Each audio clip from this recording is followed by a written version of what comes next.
Yo, peace, peace, peace, man.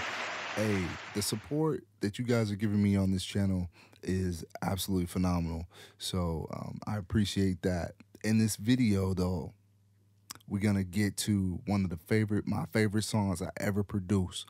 Maybe not my favorite beat, but my favorite song I ever produced is by WestSide Gunn, and it's on his album Peace Fly God. The song is called Danhausen, named after the wrestler Danhausen. But the album is phenomenal. The song is special to me because I actually felt like Wes for one of the first times, maybe the first time, reached out to me to add value. Like I was in Arizona with him one weekend, and he was playing me these songs produced by Madlib, produced by Donner, produced by Derringer. He's playing me these songs, and I thought nothing of it. I'm just hanging out with my guy, like just doing stuff, eating food and enjoying Phoenix. And I get back to Kansas City. He calls me the week later, says, "Hey, those songs I let you hear, I made an album with them. I need you to be a part of it." So now I know the songs that he's using, and it's like, how can I be of service to the listener? How can I impact the piece of art that he's making, and also continue to grow legs as a producer in this industry? And put together a bunch of samples. Like I just really took my time and listened through album after album, and I pretty much collected sounds for a day, and in a snap had a moment where I made the Danhausen beat. So let's get into it. So the Danhausen beat is a collection of sounds, and I knew I wanted it to be the salient piece of the record. Like I knew I wanted it to hurt. I wanted it to be different. I wanted it to be aggravating, annoying, or I wanted the listener to absolutely love it, right? And full of energy. The album at the time, I felt like it needed energy. I felt like it needed, a kick in the dick. So I came together with this right here. So some of the samples. A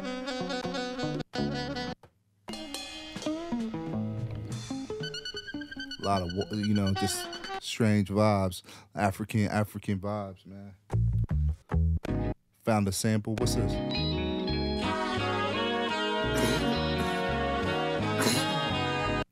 That's kind of hard. Whatever this is, I don't think I use any of it, but I don't think I use any of that either. But I was just collecting these sounds.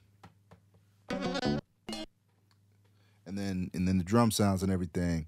So I eventually, messing around, patterns after patterns, came up with this right here. Just the horns of it, You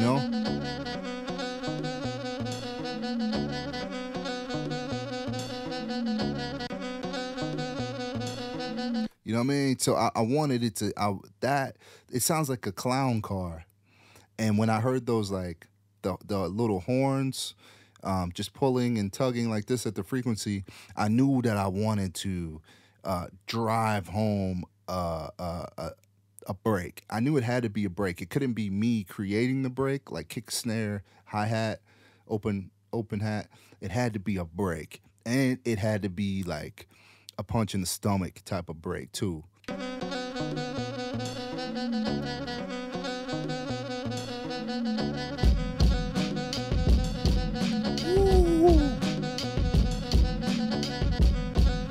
So I kind of settle in this right here.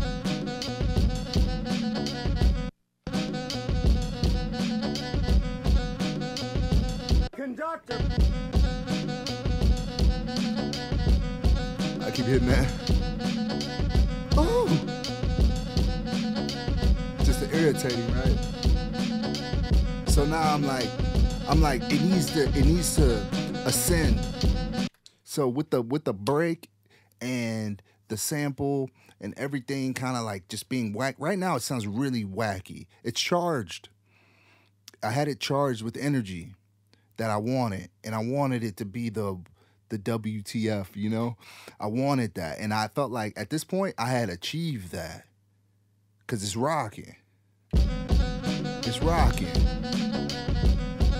Yeesh. Then I had found them bass notes.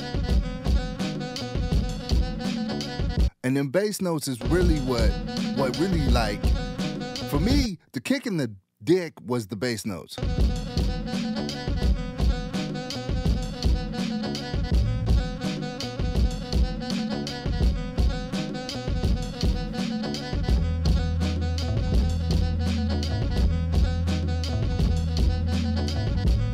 You know what I mean?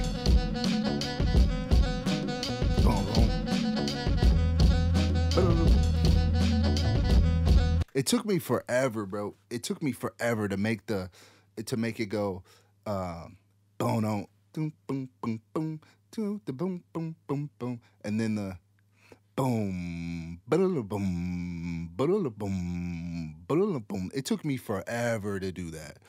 Like I actually went in and programmed, like step sequence the just the like little piccolos, you know, or whatever. I don't know if they're called piccolos or not, but just a little whatever, you know. But the idea was to just drive energy. It wasn't about being sonically cute. It wasn't about